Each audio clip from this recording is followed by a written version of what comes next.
안녕하세요. 김동희입니다. 재배학 단원별 문제풀이 수업 시작하도록 하겠습니다. 작년까지는 단원별 문제풀이 수업을 프린트로 진행을 했었는데요. 올해에는 단원별 기출문제집이 발간되었기 때문에 단원별 기출문제집을 이용해서 수업을 진행하도록 하겠습니다. 그리고 각 단원별로 기출문제를 풀고 난 후에는 단원별로 연습문제를 같이 풀게 될 것인데요. 원래 연습문제도 단원별 기출문제집에 포함을 시킬까 했었는데 요즘에는 교재가 두꺼워지는 걸 많이 안 좋아하시더라고요. 그래서 연습문제는 프린트로 진행을 하도록 하겠습니다.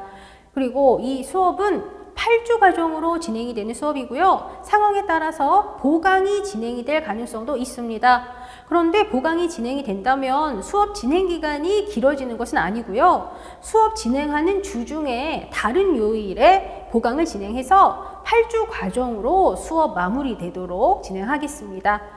그리고 시군자물학의 경우는 책 인쇄 일정 때문에 일주일 후에 수업이 시작이 될 것인데요. 시군자물학은 아무래도 좀 늦게 시작을 하기 때문에 7주 과정으로 수업이 진행이 될 것이고요. 중간에 보강 진행해서 7주 동안 단원별 문제풀이 수업이 완료되도록 진행하겠습니다. 그리고 이 수업을 들으시기 전에 문제를 먼저 풀고 수업을 들어주시고요. 그리고 수업을 들으시면서 틀린 것뿐만 아니라 헷갈렸던 사항까지 확실하게 체크를 해주셨다가 복습을 하실 때 이론서에서 해당 내용을 찾아서 꼼꼼하게 확실하게 복습을 해주셔야 합니다. 이론서를 꼼꼼하게 해독하는 것이 굉장히 중요하다는 것은 사실 다 아시고 계세요. 그런데 실제로 이론서를 꼼꼼하게 읽으면서 확실하게 복습을 하시는 분들이 그렇게 많지는 않더라고요. 요즘에는 전보다 더 지엽적인 부분에서 문제가 출제가 되는 그런 부분도 있고요. 그리고 전체적인 이해도를 물어보는 문제가 출제가 되기도 하기 때문에 이론서를 확실하게 읽으면서 복습을 하셔서 전체적인 이해도를 높일 수 있도록 해주셔야 합니다. 그러면 이제 본격적인 문제풀이 시작하도록 하겠습니다. 우리 교재 3페이지 파트 1 재배 개설 문제 1번 보도록 하겠습니다. 작물 및 작물 재배에 대한 설명 옳지 않은 것을 물어보는 문제이고요. 정답은 4번입니다. 휴환농법은 정착농업이 활성되기 이전에 주력을 유지하는 방법으로 실시되었다 이렇게 되어 있는데요. 휴환농법은 정착농업이 활성화되기 이전에 아니에요. 휴환농법은 정착농업을 하면서 지력 유지를 위해서 농경지 일부를 일정 기간 재배하지 않았던 방식, 그게 휴환농법이라고 하는 것입니다. 그래서 휴환농법은 정착농업을 하면서 지력 유지를 위해서 농경지 일부를 일정 기간 재배하지 않는 방식, 그게 휴환농법이다. 정답은 4번이 되는 것입니다. 그리고 지금 이거 같은 경우 여기 해설 부분에도 여기 휴환농법에 대해서 적어 놨어요. 그죠? 그리고 이제 추가적으로 다른 보기들에 대해서도 좀 설명을 드려보도록 하겠습니다. 1번 보기는 작물의 정의가 나와 있네요. 여기 이용성과 경제성이 높아서 재배 대상이 되는 식물, 이걸 우리가 작물이라고 얘기를 합니다. 그리고 이 작물은 우리가 경작식물 또는 재배식물이라고 하기도 하죠. 그리고 여기 2번 보기 같은 경우는 재배의 정의가 언급이 되고 있습니다. 이 재배라고 하는 것은 인간이 경지를 이용을 해서 작물을 기르고 수확을 올리는 경제적인 행위, 이게 재배라고 하는 것이죠. 그리고 여기 이제 3번 보기 한번 봐주실래요? 3번 보기 보시면 작물 재배에 대해서 얘기하는데 자연환경 영향을 크게 받고 생산 조절이 자유롭지 못하다? 이거는 재배의 특징이 언급이 되고 있네요. 그러면 재배의 특징에 대해서 한번 적으면서 설명을 드려보도록 하겠습니다. 그리고 지금 이렇게 한번 적으면서 전체적으로 설명드린 부분 같은 경우는 뒷부분에서는 안 적고 말로 설명드리도록 할게요. 일단 먼저 재배의 특징.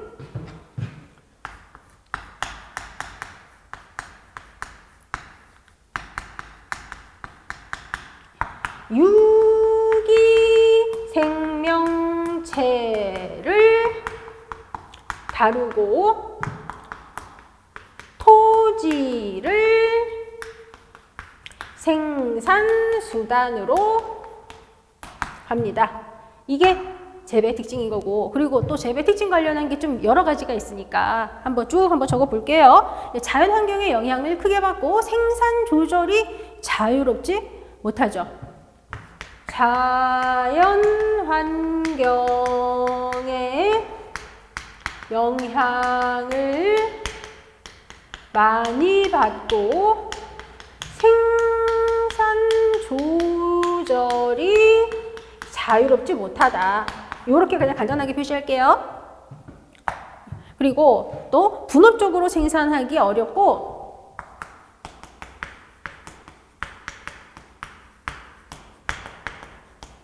이것도 간단하게 이렇게 X로 표시할게요. 분업적으로 생산하기 어렵고 토지를 이용함에 있어서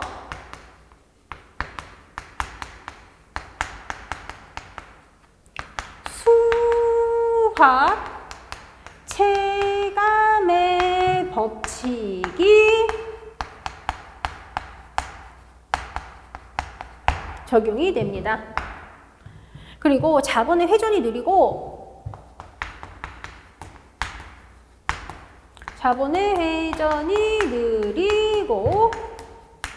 노동의 수요가 연중 균일하지 못하죠. 그리고 재배의 결과 얻어진 농산물은 변질되기 쉽고요. 농산물은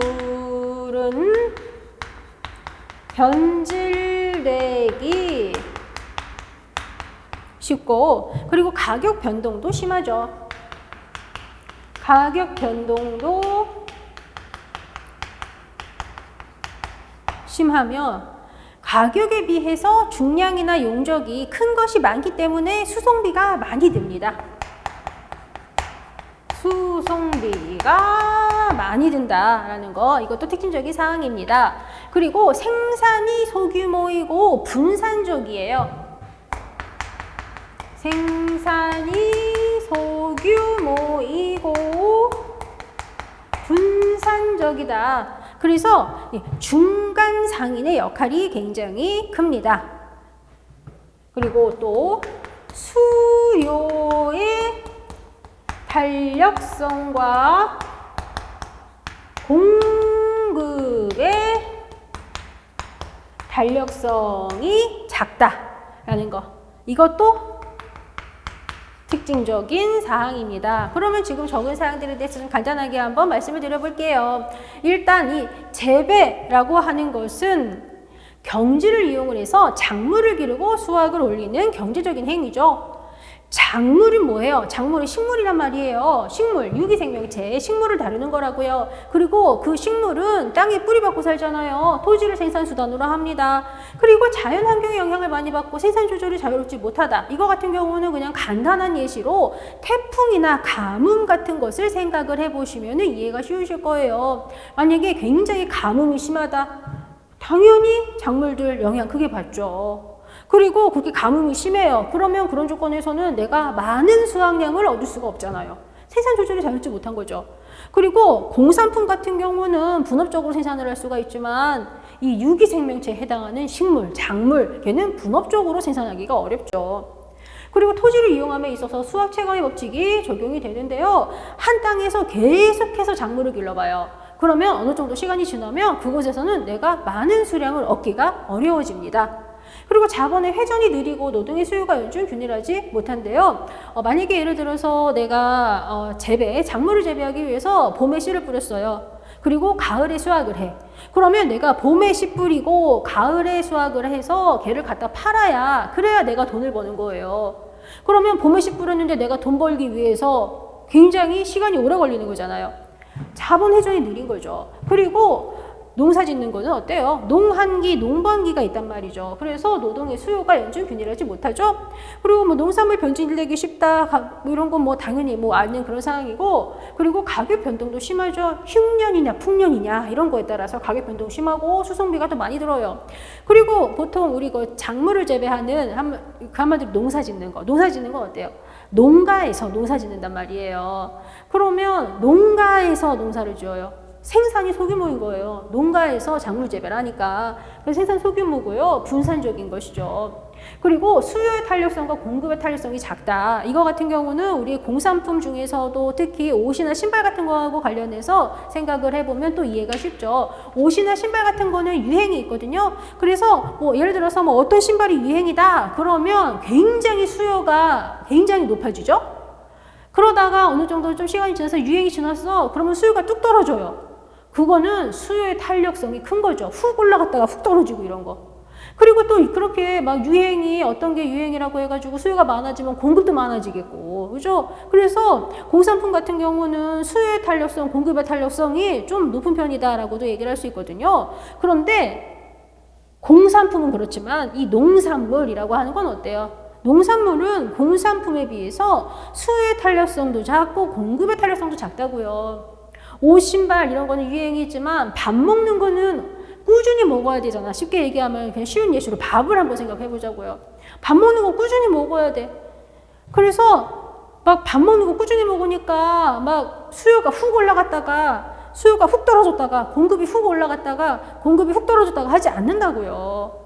밥은 꾸준히 먹어야 되니까. 그래서 수요의 탄력성 작고 공급의 탄력성도 작다. 이거는 쌀, 밥 먹는 거 기준으로 생각하시면 이해가 쉬우신 부분입니다. 그리고 지금 이런 사항들 재배의 특징 굉장히 많이 출제가 되고 있는 사항이기 때문에 확실하게 잘 이해를 하고 계셔야 합니다. 그래서 1번 문제 정답은 4번, 여기 4번인 것이고 다른 것들도 설명드렸습니다. 그리고 좀 전에 말씀드린 것처럼 이렇게 한 번 적으면서 설명을 드린 사항은 뒤에서 이 사항 나왔을 때 그냥 말로 설명을 하면서 넘어가도록 할게요. 한번 적었으니까요.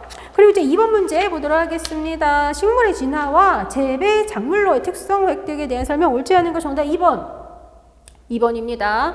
일단 먼저 1번부터 한번 볼게요. 식물의 자연교작과 돌연변이가 유전변이를 일으키는 원인이 된다. 이거 맞는 사항이죠. 일단 기본적으로 우리 식물 진화와 관련해서 식물 진화와 관련된 그 진화 과정 한번 칠판에 적어볼게요. 먼저 첫 번째로 유전적 변이라고 하는 것이 일단 먼저 생겨야 돼요. 그런데 유전적 변이라고 하는 것은요, 1번 보기에서 얘기하는 것처럼 자연교작, 돌연변이 이런 것들에 의해서 자연적으로 유전 변이가 발생을 하게 되고요. 그리고 그 유전 변이 발생한 그 유전 변이 걔가 한마디로 그 뭐라고 얘기할 수 있어요? 새로운 유전형, 우리가 이렇게 얘기할 수 있는 거잖아요.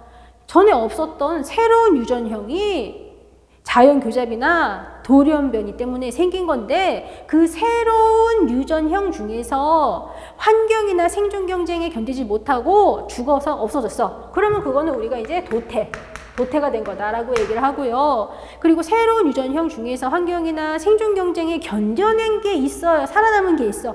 그러면 걔는 적응이 된 거다라고 얘기합니다. 그래서 변이가 생긴 후에 도태 또는 적응이라고 하는 요 단계로 넘어가고 적응이 된 거.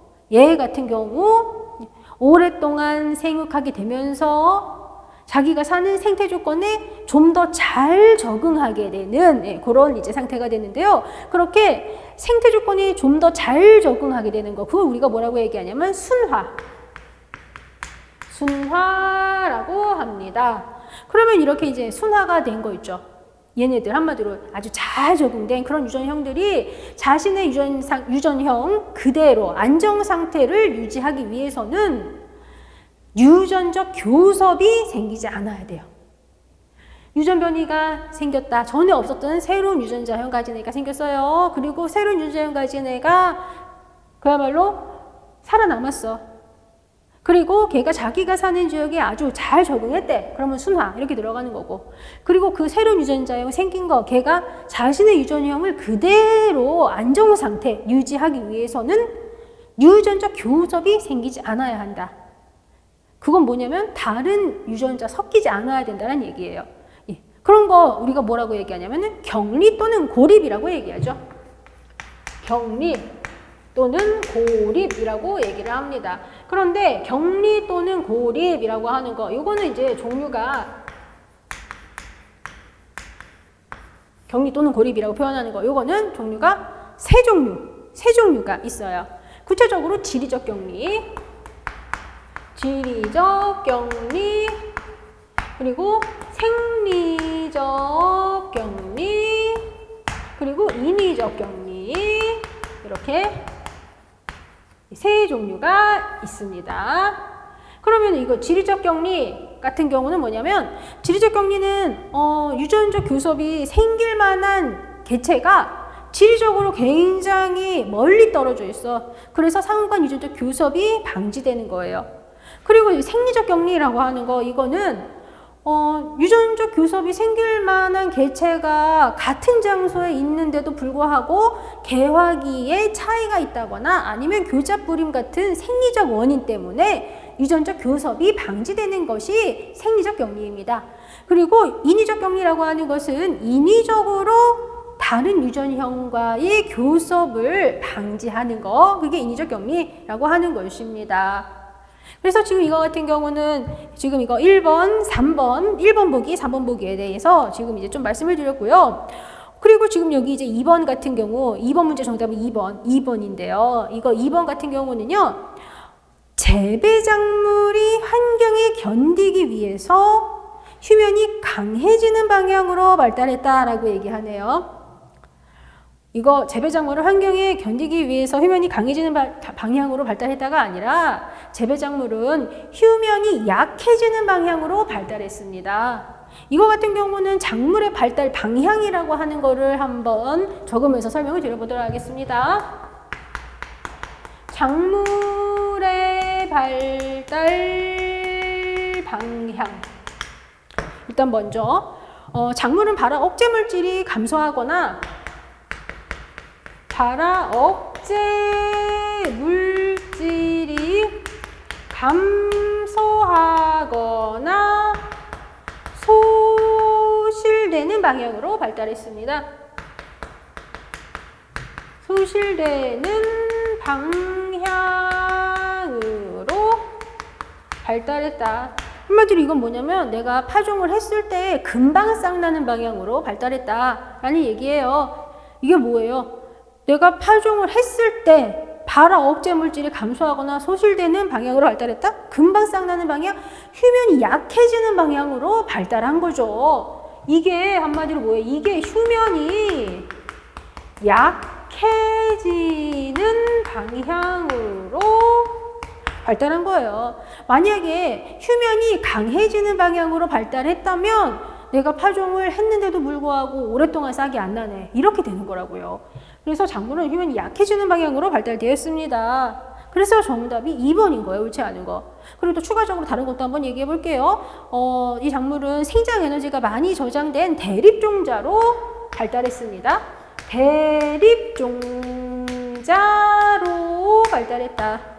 그리고 종자 중에 단백질 함량은 적어지고 종자 중 단백질 함량은 적어지고 탄수화물 함량은 많아지는 방향으로 발달했습니다. 탄수화물 함량은 많아지는 방향으로 발달했어요. 우리 이거는 쌀과 관련해서 생각을 해보면 돼요. 우리 식용작물학과 관련해서 우리 쌀의 맛, 밥의 맛 이런 거 얘기할 때 어떻게 얘기했었냐면 쌀에 단백질이 많으면 꺼끌꺼끌하고 맛이 없다라고 얘기했잖아요. 그래서 단백질은 적고 탄수화물이 많은 방향으로 발달됐다고요. 종자에 단백질이 많으면 쌀 생각하면 돼요. 쌀에 단백질이 많으면 꺼끌꺼끌하고 맛이 없어. 그러니까 단백질이 적고 탄수화물이 많은 방향으로 발달됐어. 한마디로 맛있는 방향으로. 우리 사람들이 원하는 맛있는 방향으로 발달한 거예요. 간단하게 얘기하자면요. 그리고 분월이나 분지가 일정 기간 내에 일시에 발달하고 분월, 분지가 일정 기간 내에 일시에 발달하고요. 그리고 개화기가 집중하는 방향으로 발달했습니다. 개화기가 집중하는 방향으로 발달했습니다. 그리고 성숙 시 종자의 탄립성이 작은 방향으로 종자의 탄립성이 작은 방향으로 그리고 수량은 많은 방향으로 발달했습니다. 이거 간단하게 한번 얘기를 해볼게요. 이 작물이라고 하는 것은요, 우리 사람들이 원하는 방향으로 발달이 된 거예요. 그래서 내가 파종을 했으면 빨리 싹나서 빨리 쑥쑥 자라서 우리가 이용하는 종자나 과실 이런 부분들을 빨리 많이 얻을 수 있게 해주는 방향으로 발달이 된 거라고요. 그래서 빨리 싹나는 방향으로, 그리고 생장 에너지 많이 저장된 대립종자로, 사람들이 원하는 맛있는 방향으로, 그리고 분월 분지가 일정 기간 내 일시에 발달하고 개화기가 집중하는 방향으로 발달해서 한 번에 많은 수확량을 얻을 수 있는 방향으로 발달된 거죠. 그리고 종자 탄립성 작은 방향으로 발달되었어요. 이거 무슨 얘기예요? 우리가 수확을 하러 갈 때까지 종자가 식물체에 붙어 있는 방향으로 발달했다는 얘기예요. 만약에 내가 수확을 하러 갔는데 종자가 죄다 떨어졌어. 그러면 내가 많은 수량 얻을 수 없잖아요. 그래서 우리가 수확하러 갈 때까지 식물체 종자가 붙어 있는 방향으로 발달된 거라고요. 그리고 수량 많은 방향으로 발달이 된 것이고요. 그래서 지금 이거 같은 경우는 뭐냐면 이거는 2번 보기하고 4번 보기 내용까지 같이 여기서 이제 설명이 된 거네요. 그죠? 정답 2번입니다. 그리고 이거 식물 진화 과정 요 순서로 진행이 된다더라. 요거 굉장히 중요한 사항이고요. 요거 작물 발달 방향도 진짜 중요해요. 이거 다 중요한 것만 적은 거거든요. 이렇게 한 번 적은 사항들은 뒤에는 안 적고 그냥 말로 좀 이제 설명을 드릴 거고요. 그리고 얘네는 진짜 많이 출제돼. 재배 특징도 그렇고 작물의 발달 방향, 그리고 이거 유전적 변이부터 뭐 여기 격리까지 이거 진짜 많이 출제되니까 이거 꼭 확실하게 숙지하셔야 합니다. 그리고 이제 3번 문제 볼게요. 작물의 생태적 분류로 옳지않은 것을 물어보는 문제입니다. 정답은 4번이에요. 지금 여기 보시면 호프와 아스파라거스는 2년생 식물에 속한다라고 얘기를 하고 있습니다. 호프하고 아스파라거스 같은 경우는요, 다년생 작물에 해당합니다. 이거는 우리 작물 생존 연한에 따른 분류를 할 줄 알아야 되는데요. 생존 연한에 따른 분류, 생존 연한에 따른 분류라고 하는 것이 있습니다. 요거 1년생, 월년생, 2년생, 1년생 작물, 그리고 월년생 작물, 그리고 2년생 작물, 그리고 다년생 작물, 우리가 이렇게 구분을 하죠. 생존 연한에 따라서 구분하는 거예요. 일단 먼저 1년생 작물에 해당하는 거 어떤 애들이 있냐면 벼콩, 옥수수 이런 애들이 대표적이죠. 1년생 작물에 해당하는 것은 벼콩, 옥수수가 대표적이다. 벼콩, 옥수수가 대표적이고요. 그리고 월년생 작물에 해당하는 것 같은 경우는 가을보리, 가을밀, 이게 또 대표적이죠. 그리고 2년생 작물에 해당하는 거, 2년생 작물에 해당하는 것은 무와 사탕무, 이런 게 또 대표적인 작물이고, 다년생 작물에 해당하는 것은 호프, 아스파라거스,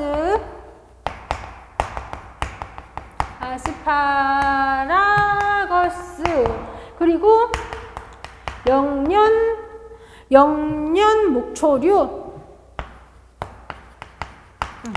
이러한 것들이 또 다년생 작물에 해당합니다. 그러면 1년생 작물 같은 경우 특징을 한번 얘기를 해볼게요. 1년생 작물 같은 경우는 어떤 특징을 가지고 있는 거냐? 얘는 봄에 파종해서 그해 안에 성숙하는 작물이에요. 1년생 작물 봄에 파종해서 그해 안에 성숙하는 작물입니다. 구체적으로 2025년도 봄에 파종을 해가지고 2025년도에 성숙하는 거, 벼콩, 옥수수 이런 거예요. 그런데 월년생 작물 같은 경우는 가을에 파종을 해가지고 다음 해 초여름에 성숙한다고요. 그러면 이거는 구체적으로 2025년도 가을에 파종을 해서 몇 달 살아. 그리고 다음 해 2026년도 초여름에 성숙하는 거예요. 그러면 1년생 작물 같은 경우는 2025년도에 파종해서 2025년도에 성숙하는 거가 1년생 작물. 월년생 작물은 2025년도 가을에 파종해서 2025년도에 몇 달 살고 다음해 초여름에 성숙하는 거, 월년생 작물. 그리고 2년생 작물 같은 경우는 2025년도 봄에 파종을 해가지고 1년 동안 쭉 살고 다음 해 2026년도에 성숙하는 거예요.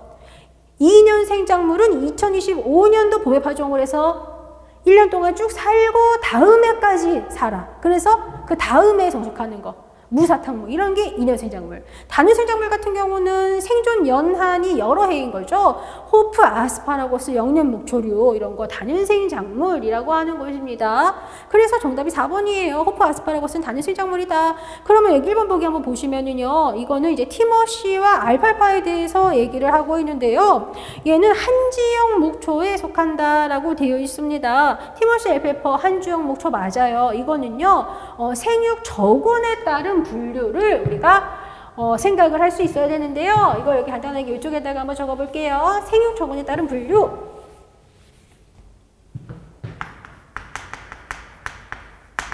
생육 저군에 따른 분류라고 하는 것이 있습니다. 이거는 저온 작물, 고온 작물, 열대 작물, 저온 작물, 고온 작물, 그리고 열대 작물, 그리고 한지형 목초, 그리고 난지형 목초. 예, 이렇게 우리가 또 구분을 해볼 수가 있죠. 그러면 저온 작물에 해당하는 것은 대표적으로 어떤 게 있냐? 저온 작물은 맹류와 감자, 이게 대표적이고요. 고온 작물에 해당하는 것은요, 벼와 옥수수가 대표적입니다. 그리고 열대 작물에 해당하는 것은 고무나무와 카사바, 고무나무와 카사바가 열대 작물. 그리고 한지형 목초라고 하는 거, 이거는 티머시 엘펠퍼,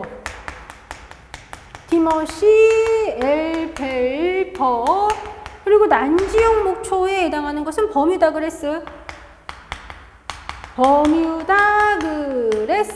이게 있어요.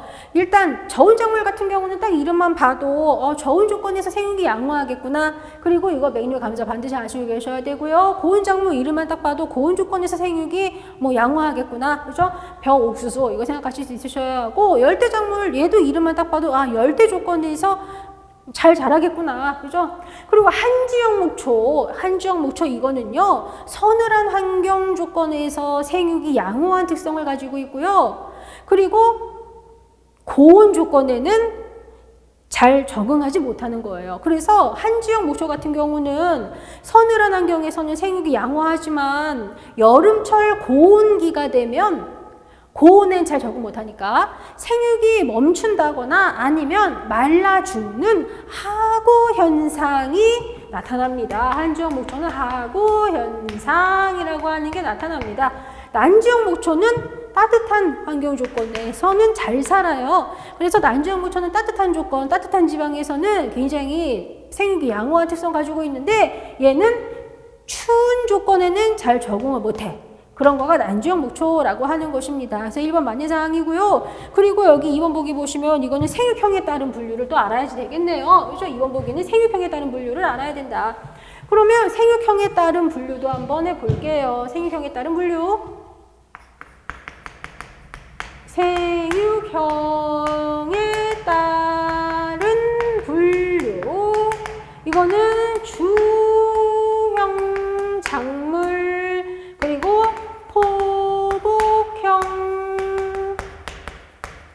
작물, 그리고 직립형 목초, 포복형 목초, 직립형 목초, 포복형 목초, 우리가 이렇게 구분을 합니다. 주형 작물이라고 하는 것은 식물체가 포기를 형성하는 작물이에요. 그래서 벼와 맹류, 포기 형성하는 작물.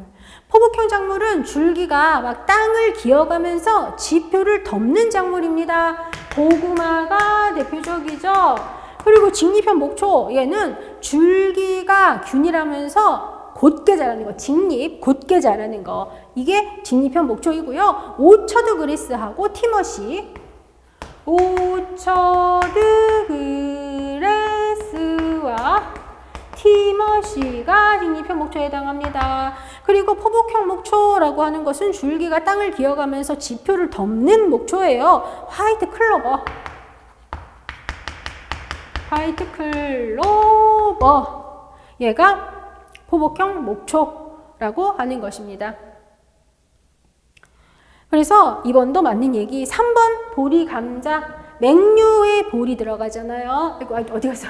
여기 맹류에 볼이 들어가는 거죠. 저온 작물, 맹류 감자. 그죠? 맹류에 해당하는 것은 보리, 밀, 호밀, 귀리 이런 것들. 그죠? 맹류 감자, 저온 작물. 그래서 여기 3번 이것도 맞는 사항이 되네요.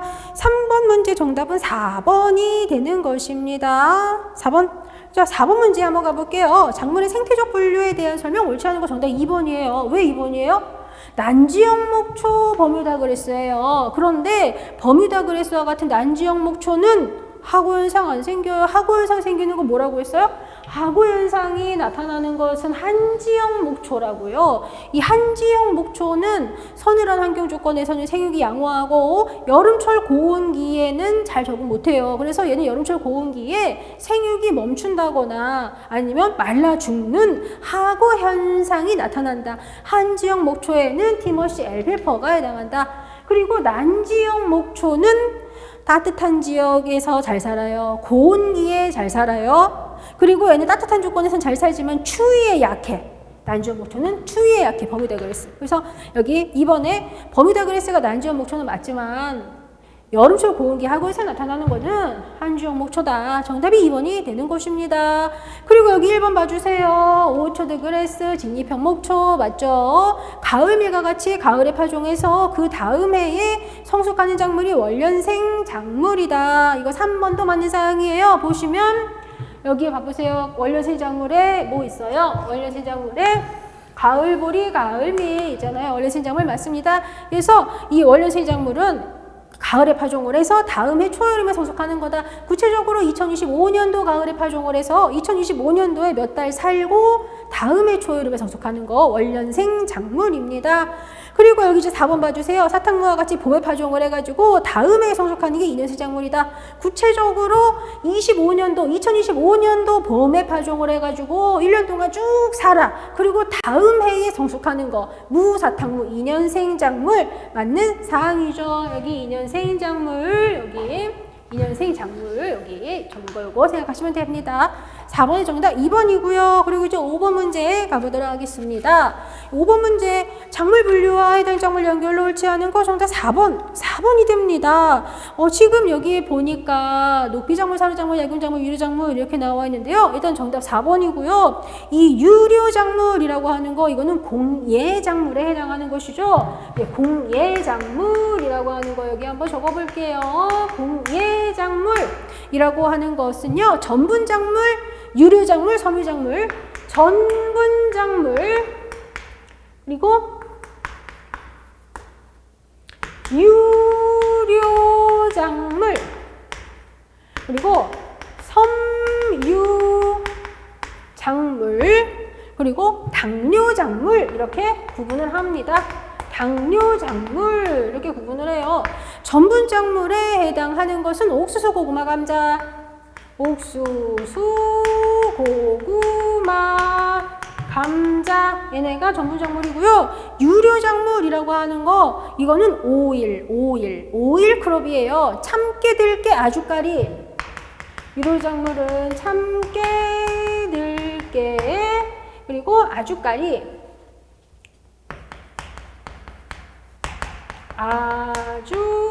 아주까리 그리고 유채, 해바라기, 땅콩, 콩,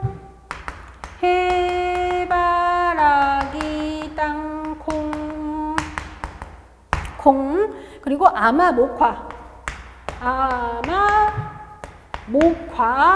얘네가 유료작물에 해당합니다. 그리고 섬유작물에 해당하는 것은요. 목화, 삼, 모시풀, 목화, 3, 모시풀, 그리고 아마, 어저기, 완골, 아마, 어저기, 완골, 수세미, 당나무, 고리버들, 수세미, 당나무, 고리버들, 얘네들이 섬유작물이죠. 그리고 당뇨작물에 해당하는 것은요, 사탕무, 사탕수수, 사탕무, 사탕수수, 얘네가 당뇨작물에 해당합니다. 그래서 여기 보시면 어때요? 4번에 아주까리, 완골, 어저기 이렇게 나와 있는데요. 여기 어저기, 완골, 섬유작물, 아주까리는 유르작물 이렇게 들어간다고요. 그래서 정답 4번이 됩니다. 어저기, 완골은 섬유작물이다 라는 것이고요. 그리고 또 여기 특징적인 사항이 있어요. 여기 보시면은요, 유류작물에도 해당하면서 섬유작물에도 해당하는 애들이 있습니다. 목화하고 아마, 목화하고 아마, 얘는 어때요? 유류작물에도 해당하면서 섬유작물에도 해당하네요. 이거 특징적인 사항으로 기억을 하셔야 합니다. 목화하고 아마, 유류작물, 섬유작물에 다 겹쳐요. 그리고 또 헷갈리면 안 되는 거가 전분작물이랑 당뇨작물에 헷갈리면 안 돼요. 당뇨작물은 달달한 것들, 사탕무, 사탕수수 이런 거예요. 전분작물하고 헷갈리시면 안 됩니다. 정답은 4번이고요. 그리고 지금 여기 이제 1번 같은 경우 보시면요, 이거 녹비작물이 언급이 되고 있는데요. 녹비작물이 여기 있는 호밀, 자운형, 배치 얘네들이 있고, 호밀 같은 경우는 구체적으로 볕과 녹비작물에 해당하죠. 호밀은 볕과에 해당합니다. 그리고 자운형과 배치는 콩과에 해당하는 것이죠. 그리고 여기 사료작물 같은 경우 보시면 옥수수, 티머시, 라이그레스 이렇게 들어가 있는데요. 옥수수, 티머시, 라이그레스 얘네는 볕과 사료작물에 해당합니다. 볕과 사료작물에 해당합니다. 볕과 사료작물에 해당해요. 그러면 이거 사료작물 볕과 콩과 구분할 수 있어야 되는데요. 이거 한번 여기다 적어볼까요? 사료작물 같은 경우 벽과와 콩과 구분할 수 있어야 된다. 사료작물 벽과 콩과를 구분할 수 있어야 된다. 벽과는 옥수수, 호밀, 오처드 그레스, 옥수수, 호밀, 오처드 그레스, 그리고 티머시, 라이그레스까지, 티머시, 라이그레스까지 벽과 사료작물에 해당합니다. 벽과 사료작물에 해당해요. 그러면은 콩과에 해당하는 것은 어떤 애가 있냐? 콩과 사료작물에 해당하는 것은요, 엘펠퍼, 화이트 클로버, 레드 클로버, 엘펠퍼,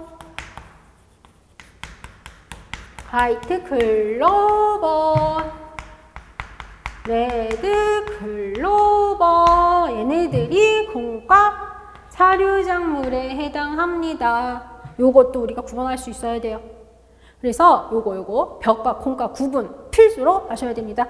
옥수수, 호밀, 오처드 그레스, 티머시, 라이그레스, 벽과 사료작물. 엘피퍼, 화이트 클로버, 레드 클로버, 콩과 사료작물. 여기 4번 보시면 약용작물이라고 하는 거 있죠. 이거는 이제 제충급, 바카오프 맞아요. 이거 우리 한의원 같은 데서 볼 수 있는 그런 것들이죠. 정답 4번이고요. 그리고 이제 6번 문제 보도록 하겠습니다. 옳지 않은 거 정답 3번입니다. 이거는 이쪽에 적었다가 지운 사항이네요. 농산물은 공산품에 비해서 수요의 탄력성이 작아요. 공급의 탄력성도 작다. 꾸준히 밥은 먹어야 된다. 그렇기 때문에 수요가 확 올라갔다 내려갔다가 하지도 않고 공급도 확 올라갔다가 확 내려갔다가 하지 않는다고요. 그래서 농산물은 공산품에 비해서 수요의 탄력성이 작고 공급의 탄력성도 작다. 정답 3번이 됩니다. 그리고 여기 1번 보기 이거 한번 볼까요? 작물은 야생식물보다 생존 경쟁력이 낮다. 요거 맞는 사항이죠. 6번의 정답은 3번인 거고 1번은 맞는 사항인데요. 일단 우리가 작물의 특징을 한번 또 생각을 해봐야 합니다. 작물은 우리 아까 전에 뭐라 그랬냐면 이용성, 경제성이 높은 식물이라고 했어요. 작물이 이용성과 경제성이 높은 식물이라고요. 그리고 대부분의 식용작물들은 재배 목적 부위가 종실이나 잎이나 과실처럼 식물체의 특정 부분인 경우가 많아요. 그러면 작물이라고 하는 애의 경제성이 높아지기 위해서는 우리가 원하는 수확 대상 부위의 수확량이 많아야, 그래야 작물의 경제성이 높아지는 거가 되겠죠. 그러면 그거는 우리가 원하는 부분, 재배의 목적 부위가 되는 부분이 굉장히 많이 발달된 기형식물이라고 하는 것을 의미하는 것입니다. 그렇다면 우리가 원하는 목적 부위가 굉장히 많이 발달된 그런 기형식물, 기형으로 발달된 작물은 아무래도 야생식물보다 생존 경쟁력이 약할 수밖에 없다고요. 그래서 자연 상태로 그대로 둔다면 소멸된다거나 하기 쉽습니다. 그래서 이거 1번은 맞는 얘기, 2번 아까 칠판에 적었던 사항이네요. 그리고 여기 4번 봐주세요. 작물 수량성은 유전 환경 재배 기술 세 가지 요소가 동일한 정삼각형일 때 가장 높다, 이렇게 얘기를 합니다. 이거는 작물 수량의 삼각형이라고 하는 것을 우리가 생각을 해봐야지 되겠네요. 그러면 작물 수량의 삼각형이라고 하는 것은요, 여기에다가 제가 한번 그려볼게요. 작물 수량의 삼각형이라고 하는 거 제가 그림 솜씨가 없지만 그래도 한번 그려본다면 이렇게 작물 수량의 삼각형은 이렇게, 그리고 작물 수량의 삼각형 이렇게 이제 그려볼 수 있습니다. 그래서 이쪽은 유전성, 이쪽은 재배기술, 이쪽은 환경, 이렇게.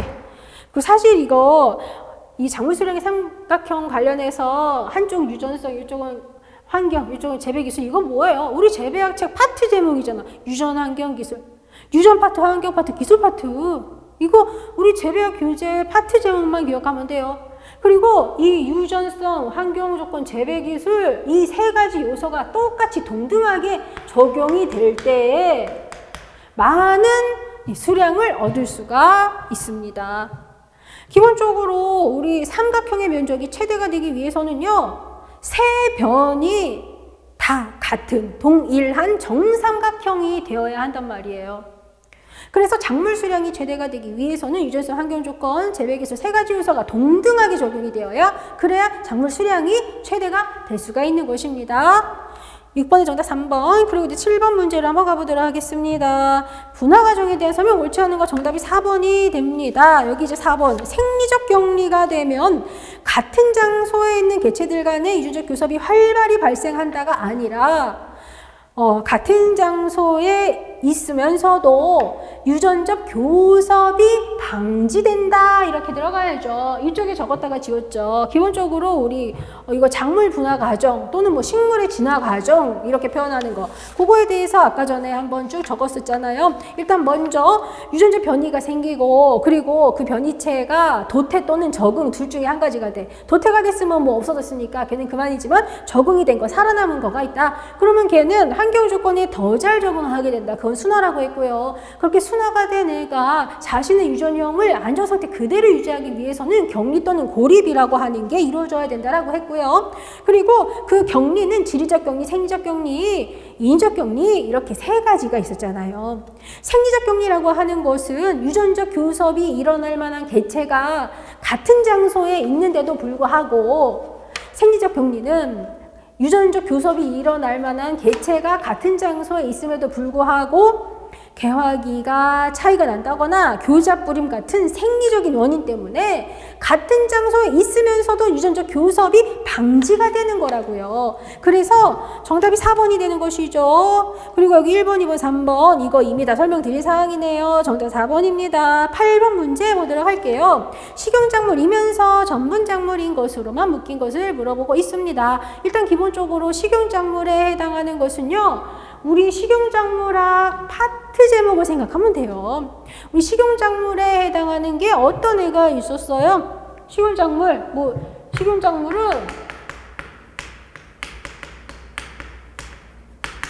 벼, 맹류, 잡곡류, 그리고 두류, 서류, 이런 애들이 식용작물이에요. 그죠? 그러면 일단 1번 보면 어때요? 옥수수는 잡곡, 감자는 서류, 그리고 2번에 콩밀 있네요. 콩은 두류, 밀은 맹류, 땅콩, 옥수수 있네요. 땅콩, 두류, 옥수수, 잡곡. 그리고 4번 완두, 아주까리가 있는데요. 완두, 두류. 그런데 아주까리는 어디가 있어요? 아주까리는 공예작물에 해당합니다. 공예작물 중에서도 아주까리 유료작물에 해당하죠. 그죠? 유료작물, 참기름, 들기름, 해바라기 씨유, 뭐 콩기름 이런 거, 그죠? 유료작물 오일크롭이잖아. 오일크롭, 그죠? 아주까리는 공예작물, 구체적으로 공예작물 중에서 유료작물에 해당한다고요. 그래서 일단 4번은 아주까리 탈락, 그죠? 그러면 일단 1번, 2번, 3번은 다 식용작물로 구성이 되어 있어요. 그런데 전분작물인 걸로 구성된 거 물어보잖아요. 전분작물 뭐예요? 옥수수, 고구마, 감자, 얘네가 전분작물이라고요. 그래서 8번 문제 정답이 1번이 되는 것이죠. 9번 문제 보도록 하겠습니다. 우리나라 농업의 특색에 대한 설명으로 옳지 않은 거 물어보는 문제이고요. 정답이 2번입니다. 2번입니다. 일단 좁은 경지 면적에 다양한 작물 재배에서 작부 체계가 잘 발달됐다? 우수한 유전자를 가지고 있다? 아니에요. 일단 우리나라 작물 재배의 특성을 한번 간단하게 얘기를 해본다면, 일단 우리나라는 토양 비옥도가 낮은 특성 가지고 있고요. 기상재해도 크고요. 경영 규모가 영세하고요. 농산물의 국제 경쟁력도 약합니다. 그리고 쌀 위주의 집약 농업이 이루어지고 있고요. 그리고 쌀 위주의 집약농업이 이루어지고 있고, 거기에다가 작부체계와 초지농업이 발달하지 못했어요. 작부체계 발달하지 못했어요. 그래서 9번 문제 정답 2번이 되는 것입니다. 그리고 이제 10번 문제 한번 볼까요? 야생식물에 비해서 재배식물의 특성으로 옳은 것을 물어보는 문제예요. 정답이 2번이네요. 이거 아까 전에 여기 썼다가 지운 사항인데요. 10번 정답 2번. 일정 기간의 개화기가 집중되는 방향으로 발달됐다라고 했습니다. 기본적으로 성숙시 종자의 탄립성은 작은 방향으로, 그리고 수량은 많은 방향으로 발달했다. 그리고 분월, 분지가 일정 기간 내에 일시에 발생하고 개화기가 일시에 집중하는 방향으로 발달됐다. 그리고 단백질은 적어지고 탄수화물 많아지는 방향으로 발달했고, 대립종자로 발달했죠. 그리고 발화 억제 물질 감소하거나 소실되는 방향으로 발달했고요. 그래서 10번에 정답 2번. 일정 기간의 개화기 집중된다. 정답 2번입니다. 이렇게 일정 기간의 개화기가 집중돼야지 우리가 한 번에 많은 수확을 얻을 수가 있는 거예요. 1번은 뭐예요? 1번은 탄립성 작은 방향이라고 방금 말씀드렸죠. 열매, 과실 탄립성이 작은 방향으로 발달됐고요. 종자의 발화 억제 물질을 감소하거나 소실되는 방향으로 발달됐고, 종자나 식물체의 휴면성이 큰 게 아니라 휴면성이 약해지는 방향으로, 휴면성이 작아지는 방향으로 발달됐다. 그래서 10번 문제 정답 2번이 됩니다. 그러면 잠시 쉬었다가 11번 문제부터 보도록 하겠습니다.